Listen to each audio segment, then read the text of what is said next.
আন্তর্জাতিক বিষয়াবলীর শিল্প ও যোগাযোগ সংক্রান্ত এই ক্লাসটিতে আমি ফারহান সাকিব আপনাকে স্বাগত জানাচ্ছি। আজকের এই ক্লাসটি থেকে আমরা শিখব বিশ্বের শিল্প কারখানা ও দ্রব্য সম্পর্কে, আমরা জানব শিক্ষা ব্যবস্থা ও চিকিৎসা ব্যবস্থা সম্পর্কে এবং কথা বলবো পরিবহন ও যোগাযোগ ব্যবস্থা নিয়ে। চলুন তাহলে দেরি না করে শুরু করা যাক। প্রথমেই আমরা জেনে নেব বিশ্বের শিল্প কারখানা ও শিল্পজাত দ্রব্য সম্পর্কিত কিছু গুরুত্বপূর্ণ তথ্য, যেগুলো জানা আমাদের জন্য খুবই প্রয়োজনীয়। উপমহাদেশে প্রথম মুদ্রণ শিল্প গড়ে তুলেছে পর্তুগিজরা এবং সেটি 1556 সালে। 1567 সালে এই ছাপাখানা থেকে এই অঞ্চলের প্রথম বইটি ছাপানো হয়। খ্রিস্টান মিশনারিরা তাদের ধর্মীয় ভাবনা বিভিন্ন প্রকাশনার মধ্য দিয়ে প্রকাশ করার জন্যই এই মুদ্রণ শিল্পটি ব্যবহার করত। তারপর আমরা জানব হুগলির প্রিন্টিং প্রেস সম্পর্কে। ইস্ট ইন্ডিয়া কোম্পানির কর্মকর্তা উইলকিন্স 1778 সালে হুগলি জেলার চুঁচুড়াতে একটি ছাপাখানা স্থাপন করেন। প্রথম দফায় উইলকিন্স যে টাইপ নির্মাণ করেন তাকে পরবর্তীতে আরো চমৎকার করেন তার সহকারী পঞ্চানন কর্মকার। উইলকিন্সের সহকারী পঞ্চানন কর্মকার ছিলেন বাংলা টাইপ খোদাই করতে জানা প্রথম বাঙালি। উইলিয়াম কেরি, উইলিয়াম ওয়ার্ড ও মার্শম্যানের সহযোগিতায় 1800 সালে কলকাতার কাছাকাছি শ্রীরামপুরে ব্যাপটিস্ট মিশনে বাংলা মুদ্রণ যন্ত্র স্থাপন করা হয়। তারপর আমরা জানব ডান্ডি সম্পর্কে, যেটি স্কটল্যান্ডের একটি বিখ্যাত শহর এবং এই শহরটি বিখ্যাত পাট শিল্পের জন্য। জেনে রাখা ভালো যে বাংলাদেশের নারায়ণগঞ্জকেও প্রাচ্যের ডান্ডি বলা হয়।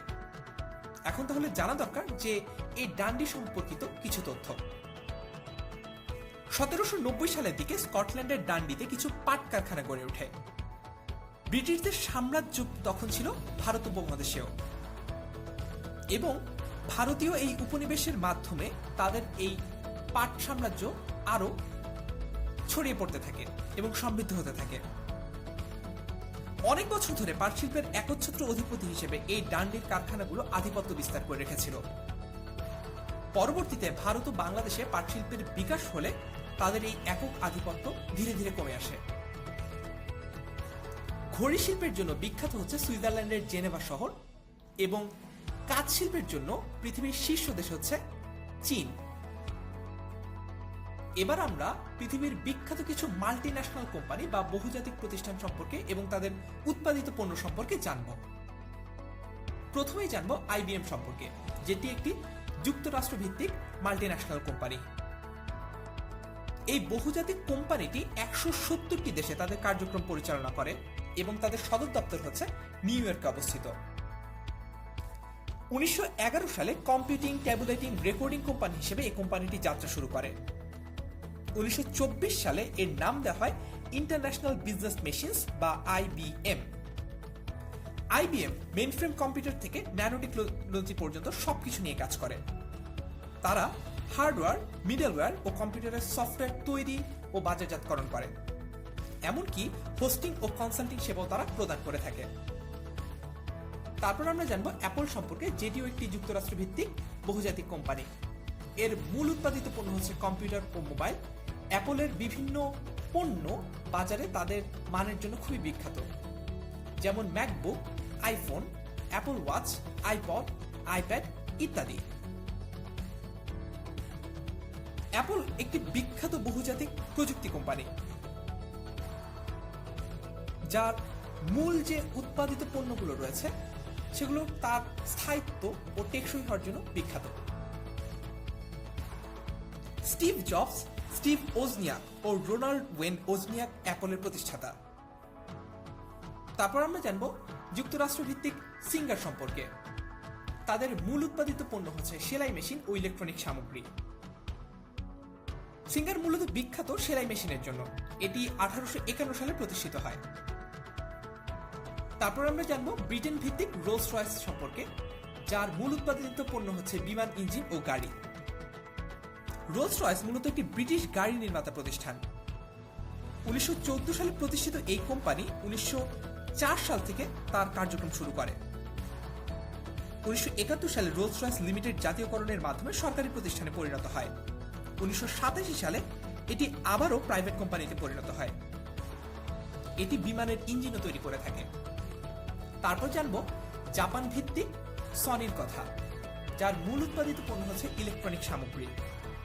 সনি প্রতিষ্ঠিত হয় 1946 সালে এবং ইলেকট্রনিক সামগ্রী বাদেও Sony robot, video games, film ইত্যাদি বানিয়ে থাকে। তারপর সুইজারল্যান্ড ভিত্তিক ঘড়ির কোম্পানি রোলেক্স। রোলেক্সের সদর দপ্তর সুইজারল্যান্ডের জেনেভায় অবস্থিত। এটি প্রথমে ব্রিটেনে প্রতিষ্ঠিত হয়েছিল 1905 সালে। পরবর্তীতে প্রথম বিশ্বযুদ্ধের পর এটি জেনেভায় স্থানান্তরিত হয়। তারপর জানবো দক্ষিণ কোরিয়া ভিত্তিক কোম্পানি স্যামসাং এর কথা, যাদের মূল উৎপাদিত পণ্য হচ্ছে ইলেকট্রনিক সামগ্রী, মেডিকেল যন্ত্রাংশ। তারপর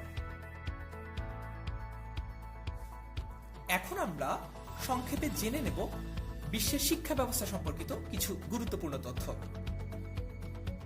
বিশ্বের প্রাচীনতম ও প্রথম বিশ্ববিদ্যালয়ের নাম হচ্ছে নালন্দা বিশ্ববিদ্যালয়। নালন্দা বিশ্ববিদ্যালয় প্রাচীন ভারতের মগধ রাজ্যে কিংবা আধুনিক ভারতের বিহার রাজ্যে অন্তর্ভুক্ত ছিল। এটি একটি খ্যাতনামা বৌদ্ধ মহাবিহার। এটি বিহারের রাজধানী পাটনা শহরের 95 কিলোমিটার দক্ষিণ পূর্বে এবং বিহার শরীফ শহরের কাছেই অবস্থিত।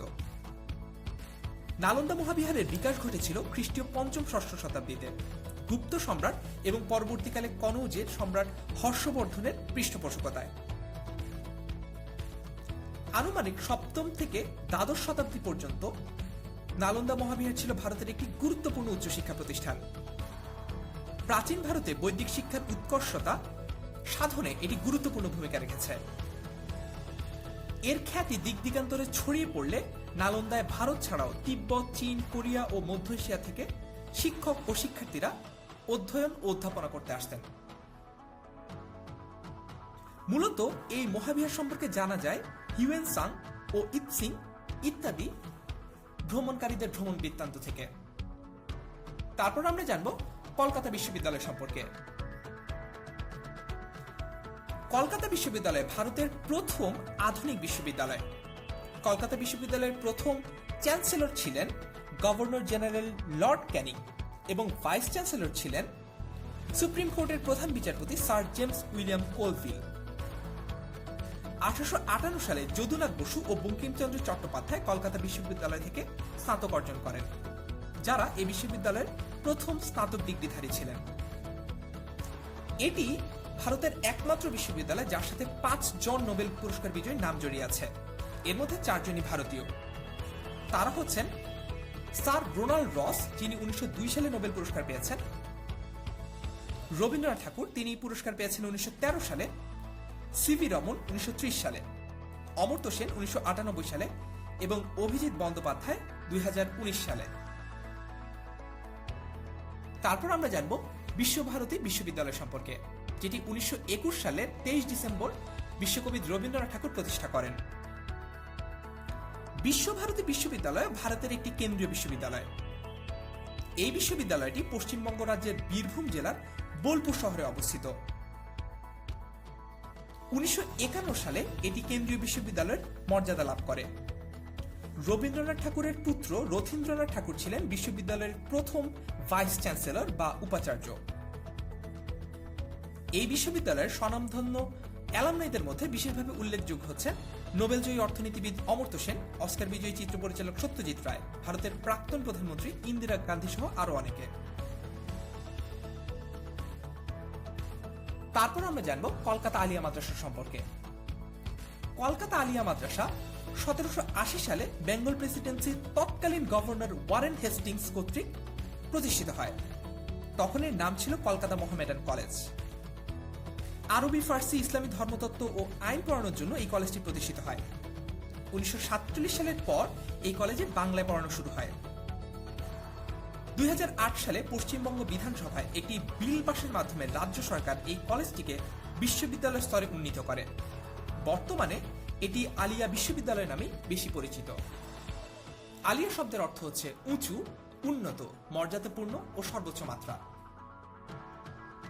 তারপর এরপরে আমরা বিশ্বের শিক্ষা ব্যবস্থা নিয়ে আরো কিছু জানবো। আমরা মূলত জানবো অক্সফোর্ড সম্পর্কে এবং হার্ভার্ড সম্পর্কে। অক্সফোর্ড বিশ্ববিদ্যালয় এটি প্রতিষ্ঠিত হয় একাদশ শতাব্দীতে এবং ধারণা করা হয় 1096 সালে। ইংরেজি ভাষাভাষীদের জন্য সবচেয়ে পুরনো বিশ্ববিদ্যালয় হচ্ছে এই অক্সফোর্ড বিশ্ববিদ্যালয় এবং এটি বর্তমান বিশ্বের সবচেয়ে ভালো বিশ্ববিদ্যালয়গুলোর মধ্যে একটি হিসেবে স্বীকৃত। রাজা হেনরির শাসনামলে এই বিশ্ববিদ্যালয়টি জনপ্রিয়তা পায়। নিশ্চয়ই প্রশ্ন আসছে যে রাজা হেনরির সাথে অক্সফোর্ড বিশ্ববিদ্যালয়ের জনপ্রিয়তা পাওয়ার আসলে সম্পর্কটি কোথায়? 1167 সালে রাজা দ্বিতীয় হেনরি ইংরেজ ছাত্রদের প্যারিস বিশ্ববিদ্যালয়ে পড়ার ব্যাপারে নিষেধাজ্ঞা জারি করেন। তখন এই কারণে অক্সফোর্ড বিশ্ববিদ্যালয় দ্রুত জনপ্রিয়তা অর্জন করে।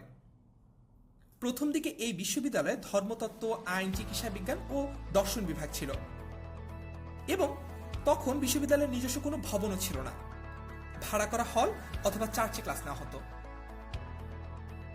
তারপর আমরা জানব হার্ভার্ড বিশ্ববিদ্যালয় সম্পর্কে, যেটি যুক্তরাষ্ট্রের প্রাচীনতম বিশ্ববিদ্যালয় এবং প্রতিষ্ঠিত হয়েছিল 1636 সালে। হার্ভার্ড বিশ্ববিদ্যালয়ও তার উচ্চ শিক্ষামানের জন্য খুবই বিখ্যাত এবং এই শিক্ষায়তনটি আইভি লীগের সদস্য। নিশ্চয়ই জানতে ইচ্ছে করছে যে আইভি লীগ ব্যাপারটা আসলে কি। 8টি প্রতিষ্ঠানকে একত্রে একটি গ্রুপ হিসেবে পরিচয় প্রদানের ক্ষেত্রে আইভি লীগ নামটি ব্যবহার করা হয়। এই আইভি লীগ হচ্ছে উত্তর পূর্বাঞ্চলীয় যুক্তরাষ্ট্রের 8টি বেসরকারি উচ্চশিক্ষা প্রতিষ্ঠানের সমন্বয়ে গঠিত একটি অ্যাথলেটিক সম্মেলন। তো এই 8টি বিশ্ববিদ্যালয়ের নাম হচ্ছে Brown university, Columbia university, Cornell university, Harvard university, Princeton university, university of Pennsylvania, Dartmouth college এবং ইয়েল ইউনিভার্সিটি। এরপরে আমরা জানব উপমহাদেশে ইংরেজি শিক্ষার প্রসার ও প্রচার নিয়ে। লর্ড ম্যাকেল ছিলেন একজন ব্রিটিশ এমপি। তিনি 1835 সালের 2 ফেব্রুয়ারি তার এডুকেশন অফ মিনিটে প্রচার করেন এবং জোরালোভাবে নিজের বক্তব্যে দাবি করেন যে ভারতের শিক্ষা ব্যবস্থার প্রসারে ইংরেজি ছাড়া অন্য কোনো ভাষা আসলে কোনো কার্যকর ভূমিকা রাখতে পারে না। পরবর্তীতে এই কারণে 1835 সালেই তখনকার ভারতের governor general Lord Bentinck Indian education act প্রস্তাব করেন এবং ভারতের শিক্ষা ব্যবস্থার প্রসারে ইংরেজি ভাষাকে বৈধতা প্রদান করেন। অর্থাৎ উপমহাদেশে ইংরেজি ভাষার শিক্ষার প্রচলন শুরু হয় 1835 সালে। এরপর আমরা জানবো আল কারাওয়াইন বিশ্ববিদ্যালয় সম্পর্কে, যার অস্তিত্ব ছিল মরক্কোতে। ফাতিমা আল ফিহরি 1859 সালে একটি মাদ্রাসা দিয়ে প্রতিষ্ঠা করেছিলেন এই আল কারাওয়াইন বিশ্ববিদ্যালয়, যা পরবর্তীকালে মুসলিম বিশ্বের কাছে অন্যতম শীর্ষস্থানীয় আধ্যাত্মিক ও শিক্ষাগত কেন্দ্র হয়ে ওঠে। এটি 1963 সালে মরক্কোর আধুনিক রাষ্ট্রীয় বিশ্ববিদ্যালয় ব্যবস্থায় অন্তর্ভুক্ত করা হয়েছে। আল কারাওয়াইন বিশ্ববিদ্যালয়ে ক্লাসিক্যাল আরবি, ব্যাকরণ, ভাষাতত্ত্ব, মালিকি আইনের উপর যেমন বিশেষ জোর দেওয়া হয়, তার পাশাপাশি শিক্ষার্থীদের ফরাসি এবং ইংরেজির মতো বিষয়গুলোতেও অধ্যয়ন করার সুযোগ দেওয়া হয়। তারপর আমরা জানব ভারতের ফোর্ট উইলিয়াম কলেজ সম্পর্কে। ফোর্ট উইলিয়াম কলেজ বা কলেজ অফ ফোর্ট উইলিয়াম ছিল ব্রিটিশ ভারতের গভর্নর জেনারেল লর্ড ওয়েলেসলি প্রতিষ্ঠিত একটি প্রাচ্যবিদ্যা শিক্ষা কেন্দ্র। 1800 সালের 10 জুলাই কলকাতার ফোর্ট উইলিয়াম চত্বরে এই কলেজটি স্থাপিত হয়।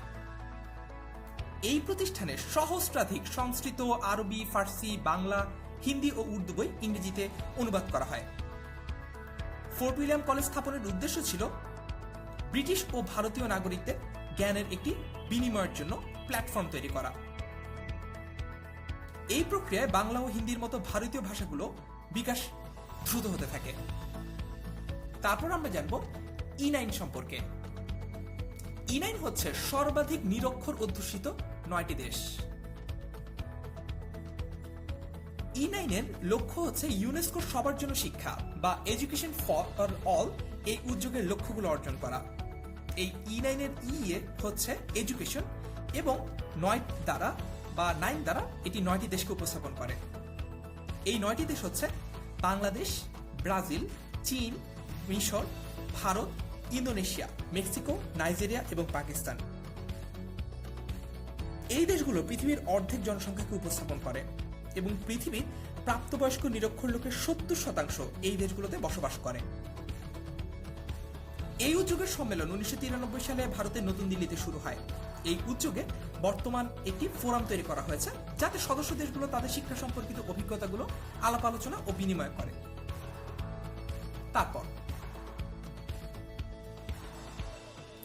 এরপর আমরা জানব বিশ্বের স্বাস্থ্য ও চিকিৎসা সম্পর্কে।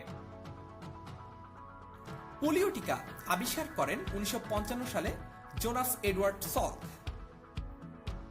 জোনাস এডওয়ার্ড সল্ক প্রথম এই পোলিও টিকাটি উদ্ভাবন করেন। এই টিকাতে তিনি অক্রিয় পোলিও ভাইরাস ব্যবহার করেন। দুই প্রকার টিকার মধ্যে একটিতে অক্রিয় পোলিও ভাইরাস এবং অপরটিতে দুর্বলকৃত পোলিও ভাইরাস ব্যবহার করা হয়। এই দুই প্রকার টিকা যথাক্রমে 1955 এবং 1962 সাল থেকে পাওয়া যাচ্ছে। এই টিকা দেওয়ার ফলে পোলিও ভাইরাস ব্যক্তি থেকে ব্যক্তিতে ছড়াতে পারে না। জোনাস এডওয়ার্ড সল্ক তিনি এই টিকা বৈজ্ঞানিক কাজে ব্যবহার করেন এবং 1952 সালে সর্বপ্রথম এর পরীক্ষা চালান। 1955 সালে তিনি আনুষ্ঠানিকভাবে এই আবিষ্কার প্রচার করেন। তারপর আমরা জানব এইডস সম্পর্কে। বিশ্বে প্রথম এইডস রোগীর সন্ধান পাওয়া যায় যুক্তরাষ্ট্রে 1981 সালে। এইডস এর পূর্ণ রূপ হচ্ছে অ্যাকোয়ার্ড ইমিউনি ডেফিয়েন্সি সিনড্রোম, অর্থাৎ যে ভাইরাসে আক্রান্ত হলে মানুষের স্বাভাবিক যে ইমিউনিটি বা রোগ প্রতিরোধ ব্যবস্থা সেটি আর কাজ করে না। এইডসে আক্রান্ত ব্যক্তি যেহেতু এই ধরনের কোনো রোগ প্রতিরোধ ব্যবস্থা কাজ করে না, তাই এইডস রোগীরা খুব সহজেই বিভিন্ন সংক্রামক রোগে আক্রান্ত হতে পারেন। এমনকি এই ধরনের রোগে তাদের মৃত্যু পর্যন্ত হতে পারে। 1981 সালে মার্কিন যুক্তরাষ্ট্রের রোগ নিয়ন্ত্রণ ও প্রতিরোধ কেন্দ্র সিডিসি সর্বপ্রথম রোগটি শনাক্ত করে। ডেঙ্গু রোগের জীবাণুবাহী মশার নাম হচ্ছে অ্যাডিস মশা। অ্যাডিস এমন এক প্রকার মশা যেটি ডেঙ্গু ও পিতজ্বরের মতো মারাত্মক দুটি রোগের বাহক। তারপর আমরা জানব বার্ড ফ্লু সম্পর্কে। বার্ড ফ্লু হচ্ছে এক ধরনের ফ্লুয়েঞ্জা। এর আরেক নাম হচ্ছে অ্যাভিয়ান ইনফ্লুয়েঞ্জা। এশিয়া মহাদেশে এইডস রোগীর সন্ধান পাওয়া যায় থাইল্যান্ডে 1984 সালে। এশিয়ার মধ্যে এটি প্রথম। পরবর্তীতে মিয়ানমার এবং ভারতীয় উপমহাদেশে 1986 সালের মধ্যেই এইডসের প্রাদুর্ভাব দেখা দেয়। বাংলাদেশে সর্বপ্রথম এইডস রোগী শনাক্ত হয় 1989 সালে। বিশ্ব স্বাস্থ্য সংস্থার মতে আর্সেনিকের গ্রহণযোগ্য মাত্রা হচ্ছে 0.01 মিলিগ্রাম পার লিটার। সার্স হচ্ছে এক ধরনের নিউমোনিয়া রোগ। এর পূর্ণরূপ হচ্ছে severe acute respiratory syndrome. SARS corona virus দ্বারা সৃষ্ট জুনোটিক উৎসের একটি ভাইরাল শ্বাস-প্রশ্বাসের রোগ। দক্ষিণ চীনে সার্সের প্রাদুর্ভাবের কারণে 8,098 জন আক্রান্ত হয়েছে। ফলে 17টি দেশের 774 জন মানুষ তাতে মারা গিয়েছিল। বিশ্বে প্রথম সোয়াইন ফ্লুর প্রাদুর্ভাব দেখা দেয় 2009 সালে। 2009 সালের এপ্রিল মাসে পৃথিবীর কয়েকটি দেশে মানব মৃত্যুর কারণ হিসেবে এই সোয়াইন ফ্লুকে চিহ্নিত করা হয়। এটি মূলত শূকরের মাঝে পাওয়া যেত বলেই একে সোয়াইন ফ্লু বলা হয়। অন্যান্য ইনফ্লুয়েঞ্জা ভাইরাসের মতো এটিও শ্বাসনালীতে সংক্রমণ করে থাকে। বিশ্ব স্বাস্থ্য সংস্থা 2009 সালের জুন মাসে বিশ্বের 74টি দেশে নতুন H1N1 ইনফ্লুয়েঞ্জা ভাইরাসের উপস্থিতির কারণে এই রোগের অবস্থাকে বিশ্বব্যাপী মহামারী হিসেবে চিহ্নিত করেছে। বিশ্বের প্রথম ক্লোন মানব শিশুর নাম হচ্ছে ইভ, যিনি জন্মগ্রহণ করেছেন 2002 সালে। ইভ 2002 সালে 26 ডিসেম্বর জন্মগ্রহণ করে। যুক্তরাষ্ট্র ভিত্তিক মানব গবেষণা সংস্থা ক্লোনেট কর্তৃক এই কন্যা শিশুটি তার 31 বছর বয়স্ক মার্কিন মায়ের জিন থেকে জন্মলাভ করে। জন্মের সময় শিশুটির ভর ছিল 7 পাউন্ড। বিশ্বের প্রথম ক্লোনিং করা প্রাণীর নাম হচ্ছে ডলি। এটি একটি ভেড়া ছিল এবং এটি করা হয় 1996 সালে। তারপর আমরা জানবো রবার্ট এডওয়ার্ডস সম্পর্কে, যিনি টেস্ট টিউব বেবির জনক। রবার্ট এডওয়ার্ডস একজন ব্রিটিশ জীববিজ্ঞানী, যিনি ইনভাইট্রো ফার্টিলাইজেশন বা আইভিএফ এর কিংবা প্রচলিত শব্দে টেস্ট টিউব পদ্ধতির উপর গবেষণার জন্য বিখ্যাত। এই গবেষণায় তার সহকর্মী ছিলেন প্যাট্রিক স্টেপটো। তিনি আইভিএফ এর অগ্রদূত এবং তার এই গবেষণার ফলাফল হচ্ছে 1978 সালের 25 জুলাই পৃথিবীর প্রথম টেস্ট টিউব শিশু লুইস ব্রাউনের জন্ম। ইনভাইট্রো ফার্টিলাইজেশন সম্পর্কিত গবেষণার জন্য রবার্ট এডওয়ার্ড 2010 সালে চিকিৎসা বিজ্ঞানে নোবেল পুরস্কার অর্জন করেন। তারপর আমরা জানবো আলেকজান্ডার ফ্লেমিং সম্পর্কে, যিনি পেনিসিলিন আবিষ্কার করেন। আলেকজান্ডার ফ্লেমিং একজন স্কটিশ ডাক্তার, জীববিজ্ঞানী, ফার্মাকোলজিস্ট এবং উদ্ভিদবিজ্ঞানী ছিলেন।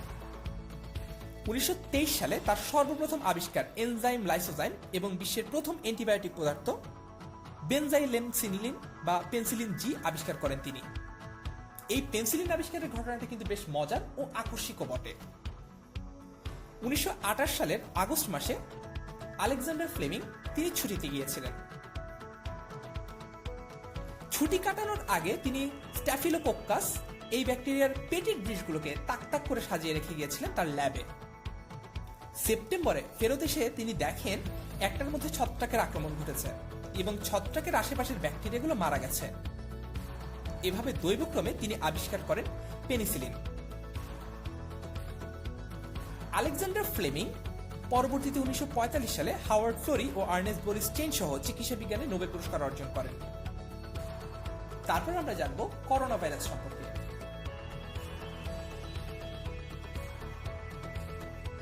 করোনা ভাইরাস সর্বপ্রথম আবিষ্কৃত হয়েছে 1964 সালে। করোনা ভাইরাস বলতে ভাইরাসের এমন একটি শ্রেণীকে বোঝায় যেগুলো স্তন্যপায়ী প্রাণী এবং পাখিদেরও আক্রান্ত করে। মানুষের মধ্যে করোনা ভাইরাস শ্বাসনালী সংক্রমণ ঘটায়। এই সংক্রমণের লক্ষণ মৃদু হতে পারে, অনেক সময় যা সাধারণ সর্দি কাশির মতো মনে হয়, আবার কখনো এটি চরম আকার ধারণ করায় মানুষের মৃত্যু পর্যন্ত হতে পারে এবং সেই মৃত্যুর জন্য দায়ী হয় মূলত সার্স, মার্স এবং কোভিড-19 এর মতো ভাইরাসের প্রোটোটাইপগুলো। এ পর্যন্ত করোনা ভাইরাসের 7টি টাইপ শনাক্ত করা হয়েছে, আর 7ম টাইপটি হচ্ছে কোভিড-19। 2020 সালে করোনা ভাইরাস ছড়িয়ে পড়ে চীনের হুবেই প্রদেশের উহান থেকে। WHO বা ওয়ার্ল্ড হেলথ অর্গানাইজেশন করোনা ভাইরাসকে প্যান্ডেমিক বা বৈশ্বিক মহামারী হিসেবে ঘোষণা করেছে 2020 সালের 11 মার্চ। 2020 সালের 8 মার্চ বাংলাদেশে প্রথম কোভিড-19 রোগী শনাক্ত করা হয়। এরপর আমরা জানব রোগতত্ত্ব, রোগ নিয়ন্ত্রণ ও গবেষণা ইনস্টিটিউট বা IEDCR সম্পর্কে, যার পূর্ণরূপ হচ্ছে institute of epidemiology, diseases control and research.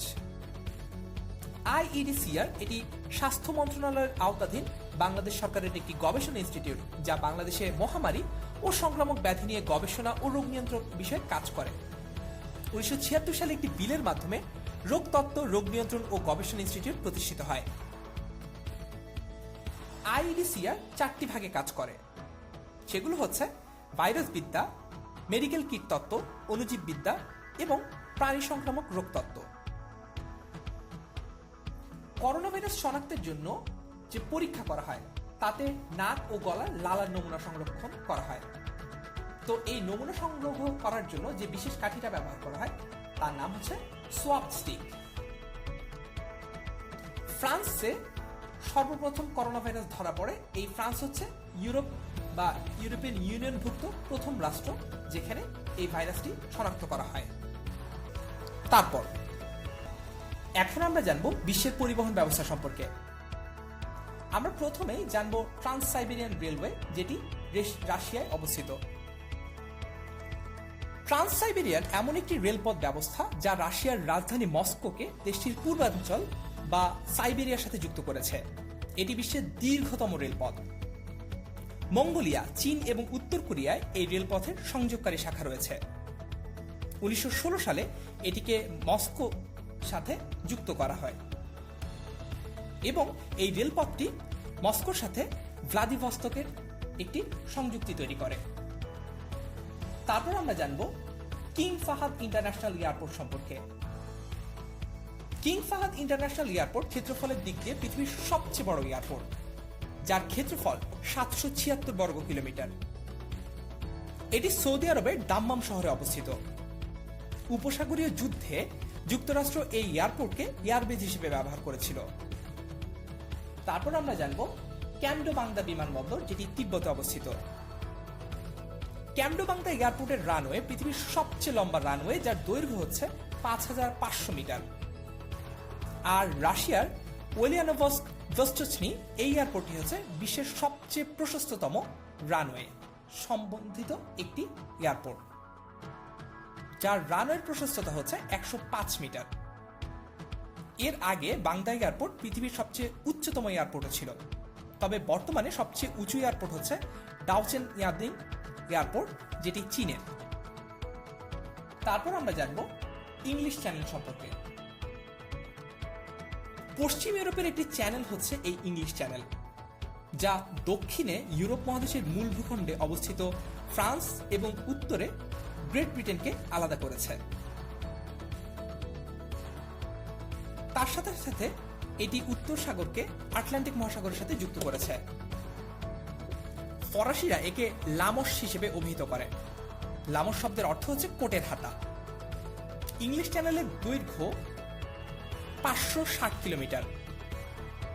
বলাই বাহুল্য যে ভৌগোলিক কারণে প্রথম ও দ্বিতীয় বিশ্বযুদ্ধ সহ অতীতের অনেক যুদ্ধেই বিশেষ গুরুত্ব পেয়েছে এই ইংলিশ চ্যানেল। ফরাসি ও ব্রিটিশদের সভ্যতা, সংস্কৃতি, রাজনৈতিক দর্শন ইত্যাদির আদান প্রদানেও ভূমিকা রেখেছে এটি। 1875 সালে ম্যাথু ওয়েব নামক একজন ব্রিটিশ প্রথম এই ইংলিশ চ্যানেল সাঁতরে অতিক্রম করেন। ব্রজেন দাস প্রথম দক্ষিণ এশীয় হিসেবে ইংলিশ চ্যানেল সাঁতরে অতিক্রম করার কৃতিত্ব অর্জন করেন 1958 সালে। 1980-র মাঝামাঝিতে এসে ব্রিটেন ও ফ্রান্সের মধ্যে যোগাযোগের জন্য এখানে টানেলের খনন কাজ শুরু হয়। 1994 সালে কাজটি শেষ হয় এবং জনসাধারণের জন্য উন্মুক্ত করে দেওয়া হয়। তারপর আমরা জানব গথার্ড বেস টানেল সম্পর্কে। সুইজারল্যান্ডের আল্পস পর্বতমালার মধ্য দিয়ে নির্মিত একটি রেল সুড়ঙ্গ হচ্ছে এই গথার্ড বেস সুড়ঙ্গ। এটি 2016 সালের 1 জুন খোলা হয় এবং 2016 সালের 11 ডিসেম্বর থেকে এর সবগুলো সার্ভিস দেওয়া শুরু হয়। এটি বিশ্বের দীর্ঘতম রেল এবং গভীরতম যানবাহন চলাচলের সুড়ঙ্গ, যে রেলপথের দৈর্ঘ্য 57.09 কিলোমিটার। তারপর আমরা জানব দানিয়াং কুনসান গ্র্যান্ড সেট, যেটি চীনে অবস্থিত। এটি বিশ্বের দীর্ঘতম সেতু, যার দৈর্ঘ্য 164.8 কিলোমিটার। এই সেতুটি পূর্ব চীনের চিয়াংশু প্রদেশের সাংহাই এবং নানজিং এর মধ্যবর্তী রেল লাইনে অবস্থিত। এটি ছাংচিয়াং নদীর বদ্বীপ এলাকায় অবস্থিত, যেখানকার ভূপ্রকৃতিকে নিম্ন ভূমির ধানি জমি, খাল, নদী এবং হ্রদ হিসেবে চিহ্নিত করা যায়। তারপর এখন আমরা বিশ্বের বিভিন্ন দেশের বিমান সংস্থাগুলো সম্পর্কে জানবো, যেগুলো জানা আমাদের জন্য গুরুত্বপূর্ণ। প্রথমে আমরা জানবো বাংলাদেশের বিমান সংস্থার নাম। এটি হচ্ছে বিমান বাংলাদেশ এয়ারলাইন্স লিমিটেড, যেটিকে সংক্ষেপে আমরা বিমান বাংলাদেশ হিসেবেও চিনে থাকি। ইন্দোনেশিয়ার বিমান সংস্থার নাম হচ্ছে গারুদা। সাউদিয়া, এটি হচ্ছে সৌদি আরবের বিমান সংস্থা। ইবিরিয়া স্পেনের বিমান সংস্থা। নেদারল্যান্ডসের বিমান সংস্থার নাম হচ্ছে রয়্যাল ডাচ এয়ারলাইন্স। লুফথানসা হচ্ছে জার্মানির বিমান সংস্থা। অলিম্পিক এয়ারের বিমান সংস্থা হচ্ছে গ্রিস। ডেনমার্ক হচ্ছে স্ক্যান্ডিনেভিয়ান এয়ারলাইন সিস্টেমের দেশ। সুইজারল্যান্ডের বিমান সংস্থা হচ্ছে সুইস ইন্টারন্যাশনাল এয়ারলাইন্স। ফিনল্যান্ডের বিমান সংস্থার নাম হচ্ছে ফিনিয়ার। রাশিয়ার বিমান সংস্থা হচ্ছে অ্যারোফ্লট এবং আমেরিকান এয়ারলাইন্স হচ্ছে যুক্তরাষ্ট্রের বিমান সংস্থা। তারপর এখন আমরা জানবো বিশ্বের কিছু প্রণালী সম্পর্কে। নিশ্চয়ই প্রশ্ন আসছে মাথায় যে প্রণালী, এই ব্যাপারটা আবার কি? প্রণালী হচ্ছে দুটি নদী বা সমুদ্রের সংযোগকারী সংকীর্ণ জলপ্রবাহ বা ধারা। সাধারণত দুটি বিশাল জলপথকে সংযুক্ত করে থাকে এই প্রণালী এবং দুটি স্থল অঞ্চল দ্বারা বেষ্টিত থাকে। অর্থনৈতিকভাবে যোগাযোগের জন্য এই প্রণালীগুলো অনেকগুলোই বেশ গুরুত্বপূর্ণ, কারণ এই প্রণালীগুলো গুরুত্বপূর্ণ সামুদ্রিক যোগাযোগের পথ হিসেবে ব্যবহৃত হয়। আমরা এখানে এক নজরে দেখে নেব কিছু প্রণালীর নাম এবং এই প্রণালীগুলো কোন কোন অঞ্চলকে সংযুক্ত করেছে এবং কোন কোন অঞ্চলকে পৃথক বা আলাদা করেছে।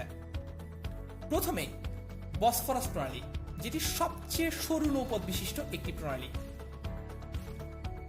বসফরাস প্রণালী সংযুক্ত করেছে মর্মর সাগর ও কৃষ্ণ সাগরকে, আলাদা করেছে এশিয়া ও ইউরোপকে।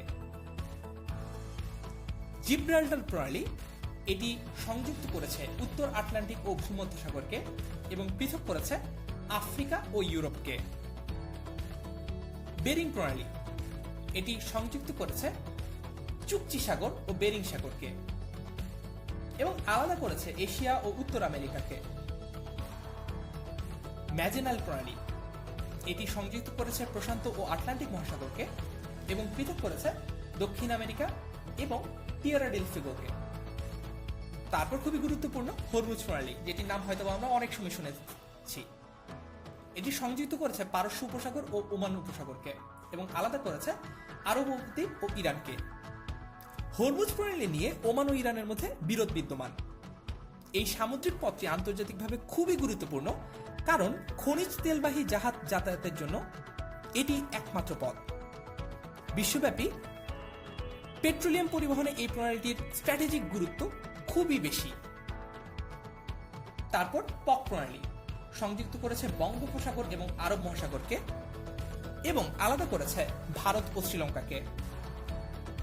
দার্দানেলিস প্রণালী এটি সংযুক্ত করেছে এজিয়ান সাগর ও মর্মর সাগরকে এবং আলাদা করেছে এশিয়া ও ইউরোপকে। বাবেল মানদেব প্রণালী এটি সংযুক্ত করেছে এডেন সাগর ও লোহিত সাগরকে এবং আলাদা করেছে এশিয়া ও আফ্রিকাকে। মেসিনা প্রণালী সংযুক্ত করেছে টিরহেনিয়ান সাগর ও আইওনিয়ান সাগর এবং আলাদা করেছে সিসিলি ও ইতালিকে। মালাক্কা প্রণালী সংযুক্ত করেছে আন্দামান সাগর ও দক্ষিণ চীন সাগরকে এবং আলাদা করেছে সুমাত্রা ও মালয়েশিয়াকে। তারপর এখন আমরা বিশ্বের ডাক ব্যবস্থা সম্পর্কিত কিছু তথ্য জেনে নেব। বিশ্বের প্রথম ডাক টিকিটের নাম হচ্ছে পেনি ব্ল্যাক, যেটি যুক্তরাজ্য থেকে প্রকাশিত হয় 1840 সালের 1 মে এবং পেনি ব্ল্যাকে রানী ভিক্টোরিয়ার ছবি ছিল। পেনি ব্ল্যাক ডাক টিকিটে এই রানী ভিক্টোরিয়ার ছবিটি এঁকেছেন উইলিয়াম হুয়ন। 1850 সালে প্রথম চালু হয় ডাক বাক্স। তবে তার আগে কিছু প্রেক্ষাপট আমরা জেনে নিতে পারি। 1835 সালে রোনাল্ড হিল আধুনিক পোস্ট অফিসের ধারণা নিয়ে পোস্ট অফিস রিফর্ম শীর্ষক তার একটি কাজ প্রকাশ করেন। সেখানে আধুনিক ডাক বিভাগের বিভিন্ন বিষয় সম্পর্কে ধারণা দেওয়া ছিল, যার মধ্যে ছিল দূরত্ব যতই হোক না কেন যে কোনো চিঠি পাঠানোর জন্য প্রেরককে একটি নির্দিষ্ট পরিমাণ অর্থ দেওয়ার ধারণা এবং ডাক টিকিটের ধারণা। এর আগে দূরত্ব অনুযায়ী টিকিট পাঠানোর জন্য বা চিঠি পাঠানোর জন্য কম বা বেশি অর্থ দিতে হতো। রোল্যান্ড হিল ব্রিটিশ পার্লামেন্টকে বোঝাতে সক্ষম হয়েছিলেন যে এই পরিবর্তনগুলো খুবই দরকারি ছিল। গ্রেট ব্রিটেনের ডাক টিকিটে দেশের নাম লেখা থাকে না, আর জাপানের ডাক টিকিটে নাম লেখা থাকে হচ্ছে নিপ্পন। তারপর এখন আমরা বিশ্বের ডাক ব্যবস্থা সম্পর্কিত আরো কিছু গুরুত্বপূর্ণ তথ্য জেনে নেব। রয়্যাল মেইল নামে প্রথম ডাক বা পোস্টাল সার্ভিস চালু হয় 1516 সালে। রয়্যাল মেইল চালু করেন 8ম হেনরি, সেই সাথে প্রতিষ্ঠা করেন মাস্টার অফ দ্য পোস্ট। মূলত উন্নত সেবা নিশ্চিত করতেই ডাক বিভাগে এই পদ তৈরি করেন তিনি। 1710 সালে এর নামকরণ করা হয় postmaster general. Royal mail service পরবর্তীতে জনগণের জন্য উন্মুক্ত করা হয় 1635 সালে। বিশ্বে এয়ারমেল চালু করা হয় 1911 সালে। এয়ারমেল সার্ভিস চালু হয় কানাডাতে, মন্ট্রিল থেকে টরন্টোতে। আরবদের অনুকরণে ভারতবর্ষে ঘোড়ার ডাক প্রচলন করে সুলতান কুতুবউদ্দিন আইবেক। 1206 থেকে 1210 সাল পর্যন্ত দিল্লির প্রথম সুলতান কুতুবউদ্দিন আইবেকের শাসনামলে ডাক ব্যবস্থার একটা ক্রমাগত উন্নয়ন লক্ষণীয়। তিনি দিল্লি থেকে বাংলাদেশ পর্যন্ত আরবদের অনুকরণে এক ধরনের ডাক ব্যবস্থা, যেটি ঘোড়ার মাধ্যমে পরিচালিত হতো, সেটি চালু করেন। শের শাহ রানারের প্রচলন বাদ দিয়ে ভারতবর্ষে শুধুমাত্র ঘোড়ার ডাক প্রচলন করেন। অর্থাৎ আগে অনেক সময় যারা চিঠিগুলো বিলি বন্টন করতেন তারা হেঁটে হেঁটে এগুলো বন্টন করতেন, তাদের বলা হতো রানার। পরবর্তীতে হেঁটে চিঠি বন্টনের পরিবর্তে বা চিঠি বিলির পরিবর্তে ঘোড়ার মাধ্যমে এটি করা প্রচলন শুরু করেন তিনি। শেরশাহর শাসনামল ছিল 1538 থেকে 1545 সাল। এই সময় তিনি ডাক ব্যবস্থার সার্বিক সংস্কার সাধন করেন। তিনি পূর্বের ডাক রানার ব্যবস্থার পরিবর্তে পুরোপুরি ঘোড়ার সাহায্যে ডাক পরিবহন ব্যবস্থা চালু করেন এবং প্রতি 2 মাইল অন্তর একটি করে চৌকি তৈরি করেন, যেগুলো সরাইখানা এবং ডাক চৌকি হিসেবে ব্যবহৃত হতো। শেরশাহ 1700টি ডাকঘর নির্মাণ করেন এবং ঘোড়া সহ প্রায় 3400 জন বার্তাবাহক নিযুক্ত করেন। উপমহাদেশে ডাক সার্ভিস বা জিপিও চালু করা হয় 1774 সালে। ওয়ারেন হেস্টিংসের সময় 1774 সালের 17 মার্চ কলকাতায় জিপিও বা জেনারেল পোস্ট অফিস স্থাপন করা হয়। এর আগে ইস্ট ইন্ডিয়া কোম্পানি নিজেদের মধ্যে যোগাযোগের জন্য উপমহাদেশে ডাক সার্ভিস বা জিপিও চালু করা হয় 1774 সালে। ওয়ারেন হেস্টিংসের সময় 1774 সালের 17 মার্চ তারিখে কলকাতায় জিপিও বা জেনারেল পোস্ট অফিস স্থাপন করা হয়। এর আগে ইস্ট ইন্ডিয়া কোম্পানি নিজেদের মধ্যে যোগাযোগের জন্য সংক্ষিপ্ত আকারে ডাক যোগাযোগের ব্যবস্থা করেছিল। 1766 সালে রবার্ট ক্লাইভ প্রথমবারের মতো ডাক ব্যবস্থার সংস্কার করেন। কলকাতায় একজন পোস্টমাস্টার নিয়োগ দেওয়া হয়। কলকাতার সঙ্গে 6টি ডাক যোগাযোগ কেন্দ্রের সংযোগ স্থাপন করা হয়। প্রধান সংযোগ ছিল ঢাকা ও পাটনার সঙ্গে। এই ব্যবস্থাকে বলা হতো ক্লাইভের ডাক। তারপর আমরা জানব পোস্টকার্ড সম্পর্কে। পোস্টকার্ড মূলত শুভেচ্ছা কার্ড, যা কাউকে শুভেচ্ছা পাঠানোর জন্য পোস্ট ঠিকানায় পাঠানো হয়। পোস্টকার্ডের আনুষ্ঠানিক যাত্রা শুরু হয় 1869 সালে। আজকের ক্লাসটি থেকে আমরা শিখলাম আন্তর্জাতিক ডাক ব্যবস্থা সম্পর্কে, শিক্ষা ব্যবস্থা সম্পর্কে, চিকিৎসা ব্যবস্থা সম্পর্কে, যোগাযোগ ও পরিবহন ব্যবস্থা সম্পর্কে।